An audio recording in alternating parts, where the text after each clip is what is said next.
Hi friends, నేను మీ కోనసీమ కుర్రపండు. ఏంటి yellow shirts వేసుకున్నామని చూస్తున్నారా? ఈ రోజు మా అన్నగడి హెల్దీ ఫంక్షన్, అందుకని అందరం కలిసి ఎల్లో కలర్ డ్రెస్సెస్ వేసుకున్నాం. ఇంకా అలా అందరం మంచి హడావిడిగా ఉండగా వీళ్ళు ఫొటోస్ వీడియోస్ షూట్ చేస్తున్నారు. ఇంకో పక్కేమో మా పెద్దమ్మ చిన్నమ్మ వాళ్ళు డాన్సులు వేయాలా వద్దు అనుకుంటూ ఒకరి తర్వాత ఒకరు వేయడం స్టార్ట్ చేస్తారు. తర్వాత కెమెరామెన్స్ అయితే మంచి పిక్స్ కోసమని స్టిల్స్ చెప్తూ ఉన్నారు. ఆ పిక్ కోసమని అందరూ చేతికి పసుపు రాసుకున్నారు. ఆ షూట్ అయిపోగానే ఆ పసుపుని ఒకరి మొక్కనికి ఒకరు రాసుకున్నారు. ఇంకో పక్క మా సిస్టర్స్ అయితే డాన్స్ కోసమని ప్రాక్టీస్ అవుతున్నారు. ఫస్ట్ అయితే అలా వేసిన తర్వాత అందరూ బాగానే వేశారు. ఇప్పుడు ట్రెండింగ్ లో ఉన్న చికిరి చికిరి సాంగ్ అయితే మా అన్నయ్య కూడా అదరగొట్టేశాడు.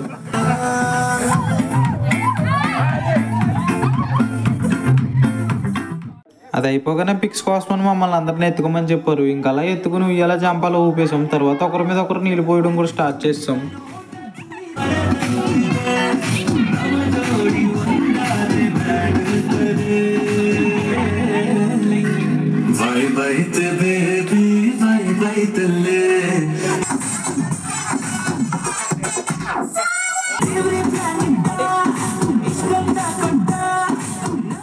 ఇంకా పెళ్లి కొడుకు మొహానికి పసుపు రాసి మన ఆచారం ప్రకారం జల్లెల్లోంచి తల మీదకి నీళ్లు పోసి మళ్ళీ అందరం ఒకరినొకరు తడుపుకుంటూ వాటర్లో తడుస్తూ డాన్స్ వేయడం స్టార్ట్ చేశారు. ఇలా ఆనందంగా గడిపి చాలా రోజులు అవుతుంది, కాదు చాలా సంవత్సరాలు అవుతుంది. ఇప్పుడున్న బిజీ లైఫ్ లో ఎవరి పనుల్లో వాళ్ళు బిజీ అయిపోయి ఫ్యామిలీతో టైం స్పెండ్ చేయడానికి ఖాళీనే ఉండట్లేదు. ఇలా పెళ్లిళ్ళకో లేదో వేరే ఫంక్షన్లకో కలుసుకుంటున్నారు. ఈ రోజు మా అన్ని హెల్దీ పుణ్యం అంటూ అందరూ ఒకే చోట కలుసుకున్నాం. అయినా ఇలా మన ఫ్యామిలీతో ఉంటే వచ్చే ఫీలింగ్ వేరుంటది. ఆ ఆనందము, ఆ సందడి, హడావిడి ఇంకెక్కడ ఉన్నారో అదో త్వరలోనే పెళ్లి కూడా అయిపోద్ది. ఆ వీడియో కూడా పెడతాను చూసేదిరి. కానీ ఇంకా అలా అందరూ ఒకరినొకరు తడుపుకుంటూ డాన్సులు వేస్తూ ఉన్నారు. మా పెదనాన్న వాళ్ళు ఎక్కడ నుండి తెచ్చారో ఏమో కానీ బీర్ బాటిల్స్ తెచ్చి మా అన్నగడికి తలస్నానం చేయించేశారు. ఇంకా మా బాధపడలేక షూట్ అయిపోగానే కెమెరామెన్స్ కూడా సర్దుకుని వెళ్ళిపోయారు. వాళ్ళు వెళ్ళిపోయాక కూడా చీకటి పడే వరకు మా ఫ్యామిలీ మొత్తం అలా గెంతుతూనే ఉంది. ఎలాగైతేనే మా అన్నగడి హెల్తీ ఫంక్షన్ సూపర్ డూపర్ గా కంప్లీట్ అయిపోయింది. మీరు మీ ఫ్యామిలీతో చివరిసారిగా ఎప్పుడు కలుసుకున్నారో కింద కామెంట్ లో చెప్పండి. నెక్స్ట్ వీడియోలో మళ్ళీ కలుద్దాం. అంతవరకు మన అకౌంట్ ఫాలో అండ్ సబ్స్క్రైబ్ చేసుకోండి. Okay, bye.